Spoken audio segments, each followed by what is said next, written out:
adik-adik, jumpa lagi dengan Kak Lucy dan Kak Rina. Kita akan memasuki ibadah hari Minggu pelayanan anak. Tapi sebelumnya kita mau bersaat teduh terlebih dahulu.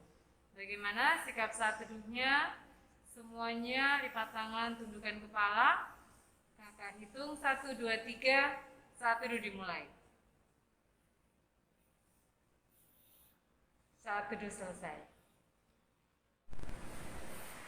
Adik-adik, bagaimana keadaan adik-adik hari ini? Karena masih pagi, pasti semuanya semangat ya Kak Rina ya. Semangat ya adik-adik. Kita mau memuji Tuhan Kak Rina. Ya, semuanya boleh bangkit berdiri. Kita mau sama-sama pujikan selamat pagi Tuhan pakai gerakan. Bisa ya lagunya? Ayo.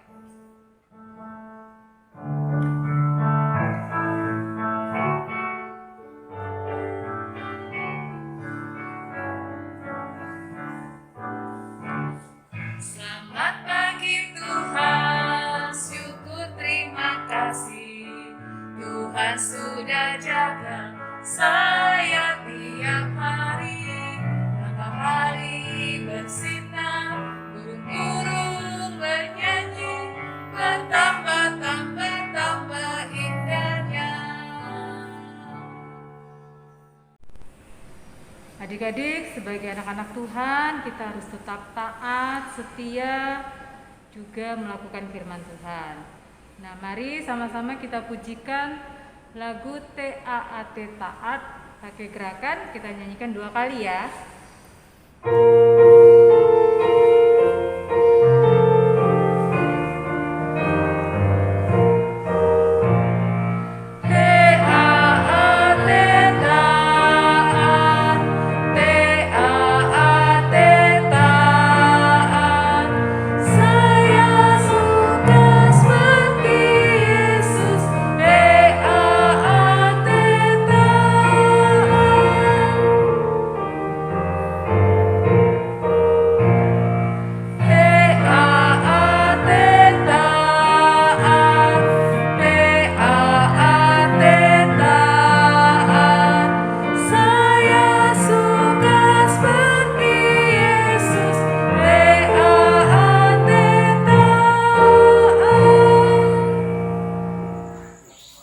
Adik-adik, sebelum kita memulai ibadah kita pada hari ini, mari kita lipat tangan, tutup mata, kita berdoa.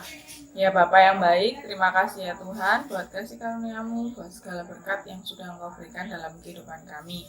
Terima kasih ya Tuhan, Engkau sudah memberikan kami kesehatan, kekuatan, sehingga kami bisa mengikuti IMPA pada pagi hari ini dengan sehat ya Bapak. Itu semua karena kasih karunia-Mu. Dan juga ya Tuhan, kami juga mau menyerahkan IMPA pagi hari ini ya Bapak, dari awal pertengahan hingga akhirnya, dan yang Kau berkati sehingga kami bisa memuji memuliakan nama-Mu, dan kami juga akan mendengarkan sebagian tentang firman-Mu ya Bapak. Kiranya Kau berkati supaya bisa kami terapkan dalam kehidupan kami sehari-hari ya Bapak. Dan juga ya Tuhan, kami menyerahkan semua kegiatan kami hari ini ke dalam tangan-Mu. Dalam nama Tuhan Yesus, haleluya. Adik-adik, setelah kita berdoa pembukaan, saat ini kita akan masuk ibadah. Kita mau menyanyi Di Pintumu Ku Datang. Pakai gerakan ya.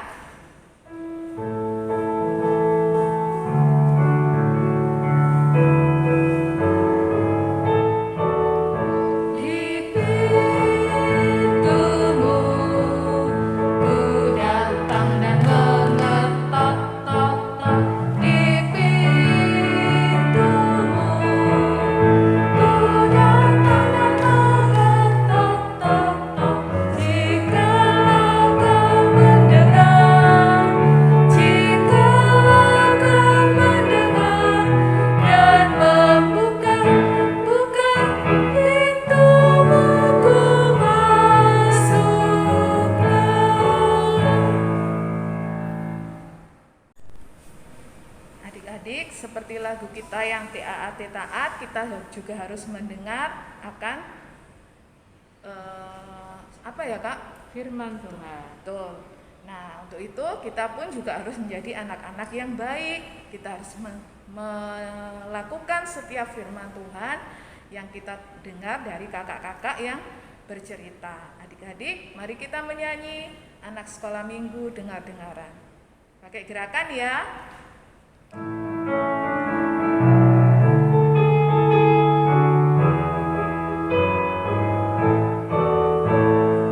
Anak sekolah minggu dengar-dengaran, turut orang tua terlebih Tuhan. Itulah tandanya anak yang manis, nanti masuk surga terima upahnya. Adik-adik, saatnya kita bermazmur. Buka Alkitabnya, Mazmur 119 ayat yang kedua sampai yang keempat. Mazmur 119 ayat kedua sampai yang keempat. Nanti kakak bacanya ayat yang tulisannya keluar, adik-adik yang tulisannya masuk ke dalam.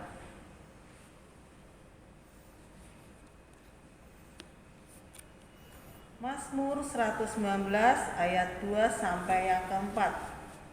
Berbahagialah orang-orang yang memegang peringatan-peringatannya, yang mencari Dia dengan segenap hati, yang ingin tidak melakukan kejahatan, tetapi yang hidup menurut jalan-jalan yang ditunjukkannya. Engkau sendiri telah menyampaikan titah-titahmu, supaya dipegang dengan sungguh-sungguh. Demikian Mazmur. Adik-adik, sebentar lagi kita mau mendengarkan cerita firman Tuhan. Pasti semuanya senang dan semangat ya, Karina. Ya. Nah, tapi sebelumnya kita mau memuji Tuhan, senang membaca Alkitab.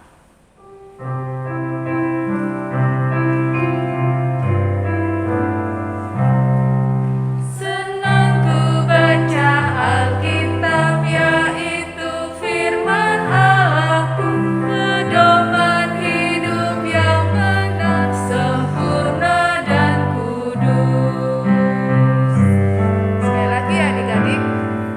Senang ku baca Alkitab, yaitu firman Allahku, pedoman hidup yang benar, sempurna dan kudus.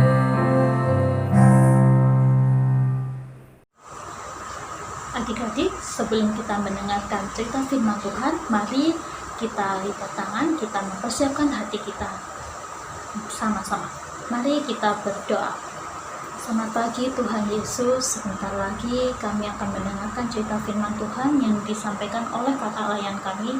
Urapilah kakak layan kami Tuhan, agar dapat menyampaikan cerita firman-Mu dengan baik, dan juga urapilah kami anak-anak-Mu, agar kami dapat mendengarkan cerita firman ini dengan baik, dan juga dapat paham atau mengerti akan firman-Mu ini. Amin. Adik-adik, saatnya kita akan membaca Alkitab. Dibuka Alkitabnya ya. Jika sudah, kita akan membaca dari Ratapan pasal 1, ayatnya yang pertama hingga yang ke-6. Jika sudah ketemu, kita baca sama-sama ya. Keruntuhan dan kesunyian Yerusalem. Ah, betapa terpencilnya kota itu yang dahulu ramai, laksana seorang jandala ia, yang dahulu agung di antara bangsa-bangsa, yang dahulu ratu di antara kota-kota, sekarang menjadi jajahan. Pada malam hari, terseduh-seduh ia menangis, air matanya bercucuran di pipi dari semua kekasihnya. Tak ada seorang pun yang menghibur dia, semua teman-temannya menghayatinya. Mereka menjadi seteruhnya. Yehuda telah ditinggalkan penduduknya karena sengsara dan karena perbudakan yang berat. Ia tinggal di tengah bangsa-bangsa, namun tidak mendapatkan ketentraman. Siapa saja yang menyerang dapat memasukinya pada saat ia terdesak. Jalan-jalan ke Sion diliputi duka cita karena pengunjung perayaan tiada.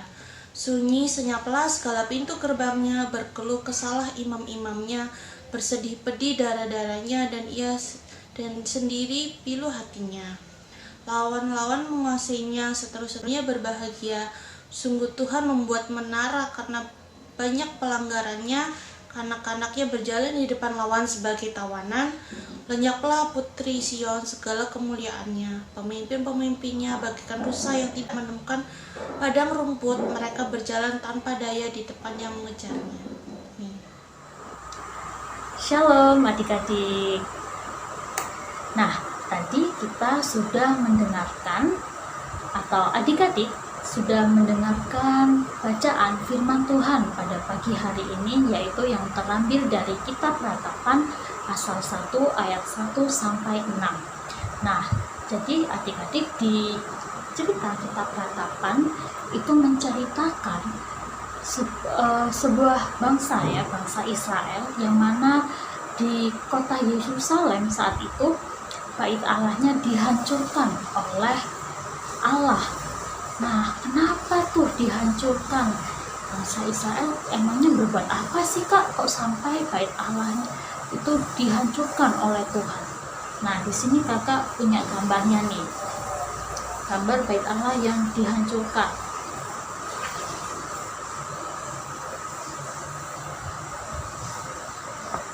Nah, jadi kurang lebih ini gambar ilustrasi saja ya. Gambar bait Allah yang dihancurkan oleh Allah saat pada masa itu. Kenapa sih dihancurkan? Karena pada masa itu adik-adik bangsa Israel telah melakukan hal-hal yang tidak menyenangkan hati Tuhan. Mereka telah berbuat dosa lagi, yaitu mereka dengan hidup yang tidak sesuai dengan perintah Tuhan. Mereka mulai menyembah patung-patung berhala, menyembah dewa-dewi, dan juga mereka malah hidupnya itu semena-mena, padahal mereka itu sudah diselamatkan oleh Tuhan keluar dari tanah Mesir. Terus bangsa Israel juga diberikan makanan oleh Tuhan, diberikan kesehatan, diberikan kekayaan, tapi mereka masih aja hidupnya itu selalu mendukakan hati Tuhan. Nah, jadi di kitab Ratapan ini adik-adik itu menunjukkan adaan, tapi mereka masih aja hidupnya itu selalu mendukakan hati Tuhan.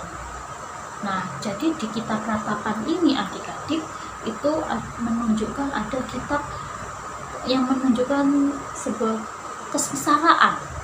kesengsaraan yang mana menunjukkan bahwa mereka itu sangat sedih karena yang mana dulu bangsa Israel ini hidupnya begitu dikasih oleh Tuhan, namun tiba-tiba hidupnya menjadi sengsara, menjadi susah karena bait Allah sudah hancur, dan juga kota yang mereka tinggali itu juga sudah hancur. Nah, jadi di kitab Ratapan ini kitab yang menunjukkan bahwa mereka atau bangsa Israel ini sedih. Mereka meratapi akan hukuman yang diberikan oleh Tuhan. Nah, jadi kakak mau tanya nih, siapa yang pernah dihukum oleh orang tua atau dihukum di sekolah? Siapa? Hayo, yang pernah dihukum. Pasti semua dihukum ya, termasuk kakak. Kakak juga pernah dihukum. Kalau kakak sih dihukum itu waktu sekolah. Waktu di sekolah ini kakak pernah nggak mengerjakan PR. Itu waktu SD tuh kakak ingat banget, waktu nggak mengerjakan PR dihukum, disuruh berdiri di depan kelas. Nah, atau mungkin adik-adik ketika di rumah dihukum oleh orang tua dengan cara seperti ini. Kakak akan tunjukkan gambarnya. Nah, dihukum dengan cara berdiri menghadap tembok seperti ini. Nah, itu juga salah satu contoh ya, agar kita itu supaya adik-adik tahu apa sih yang menjadi kesalahan adik-adik sampai adik-adik itu dihukum oleh orang tua. Begitupun juga kakak dulu pernah dihukum di depan kelas, berdiri di depan kelas. Itu karena apa sih? Ya, itu karena kesalahan kakak tidak mengerjakan PR. Atau adik-adik tadi di contoh gambar ini yang kakak tunjukkan tadi ya, dihukum menghadap ke tembok. Jadi itu adalah salah satu cara orang tua mendidik adik-adik agar adik-adik itu paham apa yang menjadi kesalahan adik-adik.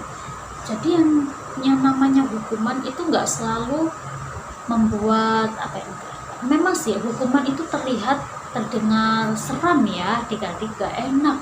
Yang namanya dihukum itu pasti gak enak Kak, tapi yang namanya hukuman itu ada salah satu bentuk untuk mendidik kita semua, untuk mendidik adik-adik dan juga kakak untuk belajar dari kesalahan yang telah kita perbuat. Sama seperti bangsa Israel dididik oleh Tuhan, yaitu dengan cara diberikan hukuman. Di Bait Allah dihancurkan, kota Yerusalem dihancurkan, itu agar bangsa Israel belajar untuk berpikir, untuk menghayati apa sih yang mereka perbuat sampai Tuhan itu marah. Nah, adik-adik ketika dihukum juga pasti adik-adik akan berpikir, aku kenapa ya sampai dihukum sama mamaku, aku kenapa ya sampai dihukum sama papaku, oh ternyata aku salahnya itu begini loh, ternyata aku salahnya begitu. Misalnya adik-adik dihukum karena tidak mengerjakan PR. Nah, waktu sekolah online adik-adik nggak mengerjakan PR nih, ketahuan nggak mengerjakan PR, dihukum oleh orang tua. Nah, di situ adik-adik dapat belajar kalau yang namanya PR itu harus dikerjakan, itu kan pekerjaan rumah. Jadi sebelum sekolah harusnya sudah dikerjakan. Jadi kalau diberikan hukuman itu kita dapat belajar bahwa kita itu nggak boleh melakukan kesalahan yang sama lagi, kita jangan sampai melakukan kesalahan yang sama. Jadi kita dapat belajar untuk selalu memperbaiki diri. Jadi sama seperti bangsa Israel yang tidak setia, hidup seperti yang Tuhan ajarkan, mereka dihukum. Jadi dengan adanya penghukuman, kita semua dilatih belajar untuk mentaati peraturan, belajar untuk setia mengikuti peraturan. Jadi gak selamanya hukuman itu negatif ya, hukuman itu gak enak, tapi hukuman itu juga untuk melatih diri kita, diri adik-adik, diri kakak juga, untuk belajar setia dan juga mentaati peraturan. Jadi kita semua yang menjadi anak-anak Tuhan harus mau dibentuk oleh Tuhan. Jangan sampai kita selalu berbuat salah lagi ataupun berbuat hal-hal yang melanggar peraturan. Jadi kita anak-anak Tuhan diharapkan untuk selalu mau belajar dari kisah bangsa Israel ini yang ada di kitab Ratapan, untuk selalu bersiap dalam melakukan pekerjaan Tuhan, untuk tetap setia dan juga mentaati apa yang menjadi ajaran Tuhan. Mari adik-adik kita satu dalam doa, karena kita akan berdoa syafaat. Mari kita lipat tangan, kita tutup mata. Tuhan Yesus, baru saja kami mendengarkan cerita firman-Mu yang disampaikan oleh kakak layan kami. Tuhan, ajarkanlah kami menjadi anak-anak-Mu yang setia dan juga tertib akan firman Tuhan. Dan biarlah dari kisah bangsa Israel yang ada di kitab Ratapan ini dapat menjadi pembelajaran bagi kami Tuhan, agar kami tidak menjadi tidak hidup semena-mena seperti bangsa Israel.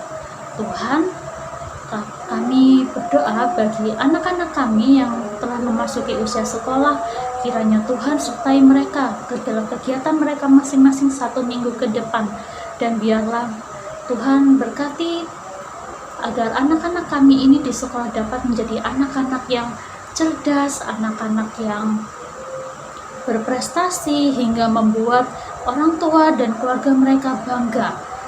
Serta Tuhan, kami juga berdoa bagi anak-anak layan kami yang belum bisa hadir ataupun ikut dalam ibadah online ini, juga Tuhanlah yang menjangkau mereka, Tuhanlah yang menjagai mereka, Tuhan yang selalu menyertai kehidupan mereka masing-masing.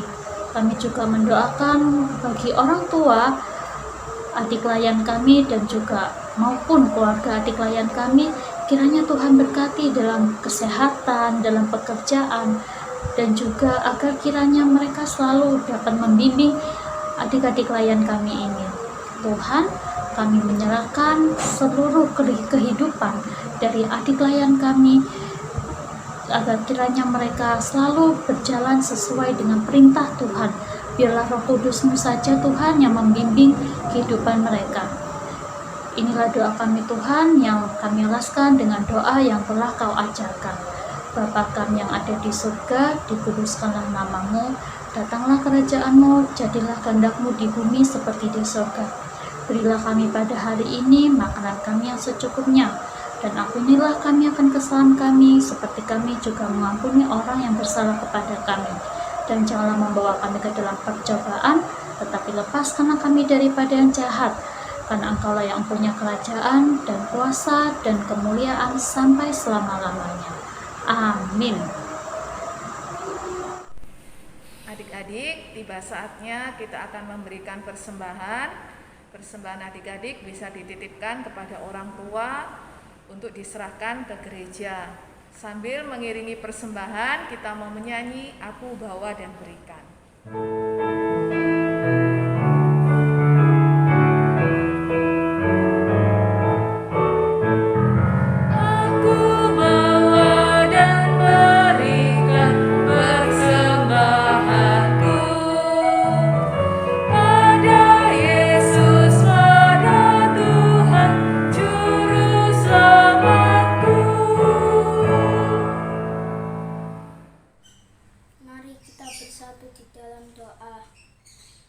Yesus, terima kasih buat berkat hari ini.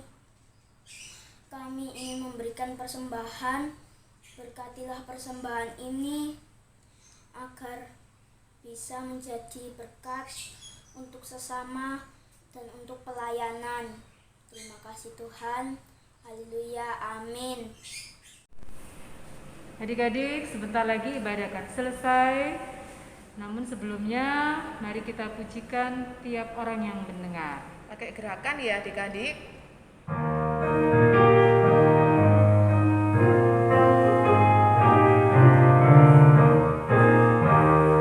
Tiap orang yang mendengar perkataanku dan tak lalai melakukan pengajaranku, ia sama dengan orang bijaksana yang mendirikan rumahnya atas batu yang teguh.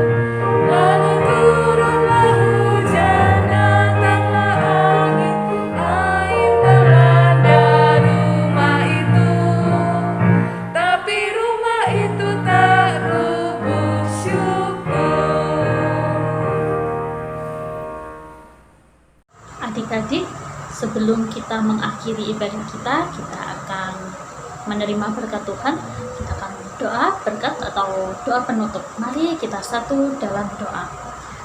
Tuhan Yesus, kami serahkan anak-anak klien kami ini Tuhan. Biarlah Tuhanlah yang menjaga mereka, yang menyertai kehidupan mereka di dalam kegiatan mereka 1 minggu ke depan.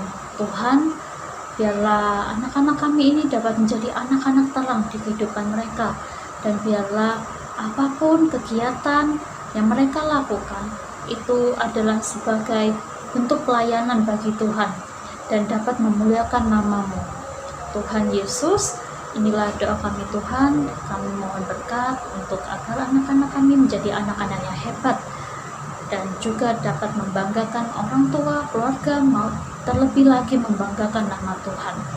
Inilah doa kami Tuhan Yesus. Haleluya. Amin.